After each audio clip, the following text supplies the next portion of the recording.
And we are live in five, four, three, two, one. It was October 8th, 1923, and Randolph Carter was at his uncle's home. He was going through some of our old journals when he came across a document in 2 pages simply entitled Shadow Magic, Esoteric Order of Dagon, Temple of the Eastern Star by Frater Francis Lunas Aristaeus of the OTA.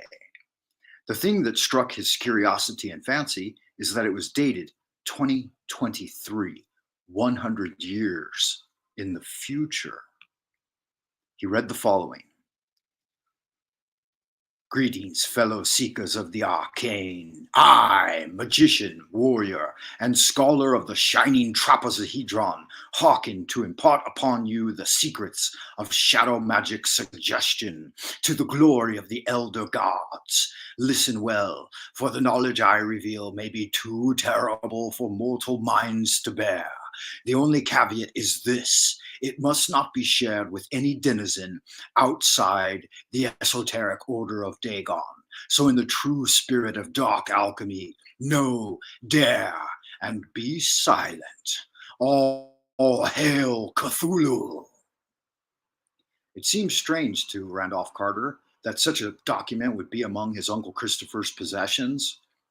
Who was this Cthulhu, and what were elder gods? And what, pray tell, could be a shining trapezohedron? Anyway, he went through the document without too much seriousness. The next entry read, Firstly, it is important to understand that the elder gods, those ancient and terrible entities beyond the realm of man, are the key to effective shadow suggestion. Their power is beyond measure, and their very presence can warp the minds of even the strongest willed individuals.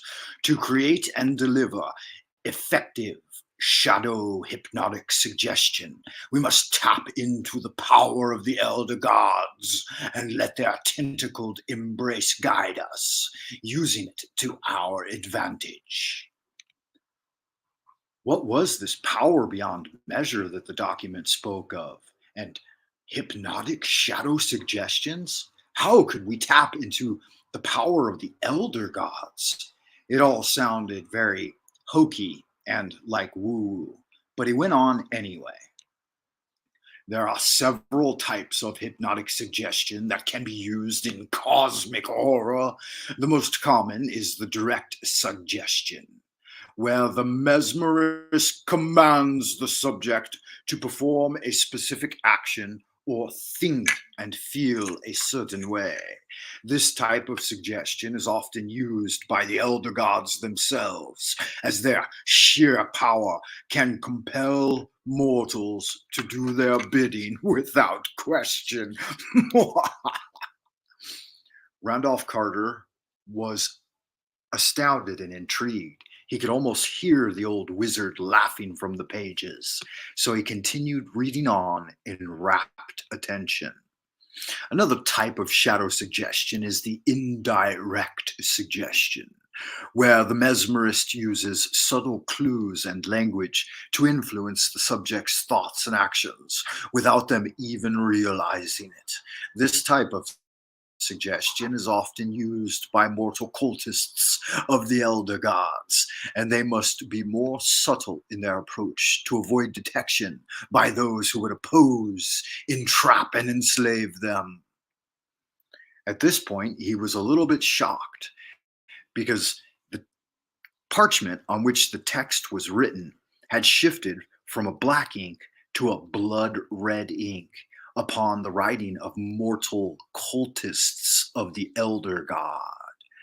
Was this esoteric order of Dagon still in existence in the future? What a baffling conundrum. He went on. When it comes to the elder gods, the suggestions we must use must be related to their unfathomable watery nature. Their very existence defies human understanding, and so any suggestion related to them must reflect this. We must use language that is both evocative and unsettling, drawing upon symbols and imagery that suggests their immense power and otherworldly nature. At this point, Randolph Carter noticed a small doodle on the page. It was as a stick or hand encircled by two crescent moons, almost like parenthetical citations. He thought this was a strange symbol and had a pseudo recollection of having seen it somewhere else before. The text went on.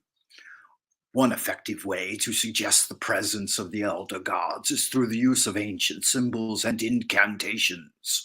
These symbols have been used for centuries to invoke the power of the divine, and they can be just as effective when used to suggest the presence of the elder gods. Symbols such as the eye in the triangle, the tentacle, and the twisted non Euclidean alien geometry that defies human perception can all be used to suggest their presence and influence. There were many mathematical equations scrawled in the sides of the document, things that Randolph Carter didn't understand, but he went on reading anyway. Another way to create effective shadow suggestion is through the use of sensory imagery. Vivid and descriptive language paints a picture of unnatural and terrifying things, and we can use this same approach to suggest the presence of the elder gods among men. Descriptions of the sickly sweet smell of ancient tombs, the shifting shadows that seem to move of their own accord, and the inexplicable noises that echo through the darkness of night can all be used to suggest their presence and influence. When it comes to delivering such hypnotic shadow suggestion, it is important to do so in a way that is both subtle and impactful. We must use language that is both hypnotic and suggestive, drawing upon the power of the elder gods to compel your subjects to do your bidding. We must also be patient, gradually building up our suggestions over time until they are ingrained in the subject's mind and they cannot help but comply. Randolph was a little startled by the dark twist this document had taken. What were these ancient magics they spoke of, and was it so easy to craft and formulate shadow suggestions and gain this power? He looked around the room, a little baffled, and noticed that the light of late afternoon had passed into near total darkness. He walked over to the window and threw open the shutters, looking out across the meadowland. The sun was definitely setting, but something evil was afoot. The sky seemed to darken preternaturally and earlier than usual, and dark, malignant clouds started to sap away the cheery evening sunlight. He went back to the document and decided he would finish it and see what these magics were all about. One effective technique for delivering hypnotic suggestion is to use that of repetition and reinforcement. By reiterating key phrases and ideas throughout your diction, you can reinforce the suggestions which have already been planted, making them more powerful and difficult to resist. This technique can be especially effective when used in conjunction with the elder sign and other symbols and sensory imagery we have already discussed. The use of metaphor and analogy is used to describe the indescribable, and we can use this same approach to suggest the presence of the elder gods among man by comparing their power to the forces of nature and their influence to a creeping sickness which can create powerful suggestions that tap into the subject's deepest fears and anxieties.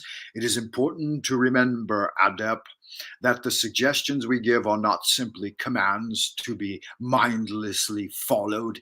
The human mind is far too complex and unpredictable a thing for that, and the suggestions we give must be tailored to the individual subject. You must watch them, spying on their patterns and their habits, and take into account their personality, their fears and desires, and their level of susceptibility to suggestion, gradually nudging them incrementally to the change that will give birth to the metamorphosis as thus servitude to the elder gods. Only then can we craft suggestions that are truly effective.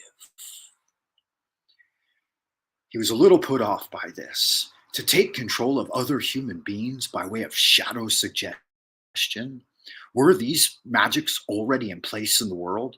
He thought of the prosaic advertisements that seemed to use seductive language and lure the unwitting customer in to buy their useless product. He thinks that this document must be circulated among the highest elite in the world of finance, commerce, and probably in government. He finished off the last few paragraphs of the document a little bit brokenhearted. In conclusion, creating and delivering effective shadow suggestion requires a deep understanding of the power of the elder gods with whom which we should serve. We must use their symbology and sensory imagery, metaphorical language, and suggest their presence and influence, lest the unwitting do not know who they serve. And we must be patient and persistent in our delivery. But we must also remember that the human mind is not a tool to be wielded without care. The consequences of invoking the elder gods are too terrible to contemplate, and we must be prepared to face the consequences of our actions should we not bring forth proper sacrifice.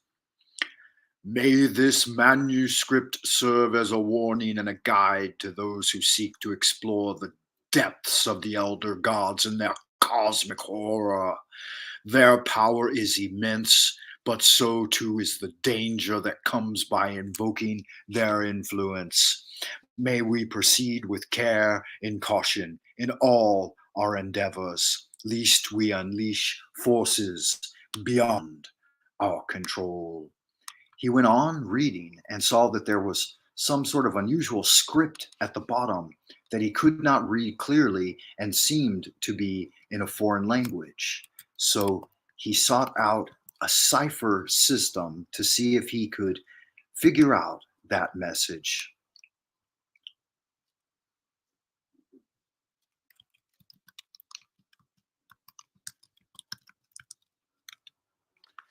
And it read in an unusual way.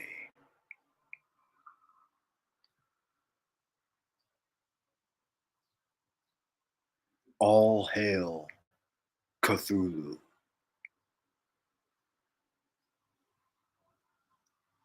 Thank you for listening to today's transmission. I hope you've enjoyed it. Make sure you study up and participate in the 100-Day Magical Challenge. Until we meet again, traveler, into the abodes of the future, and bye for now.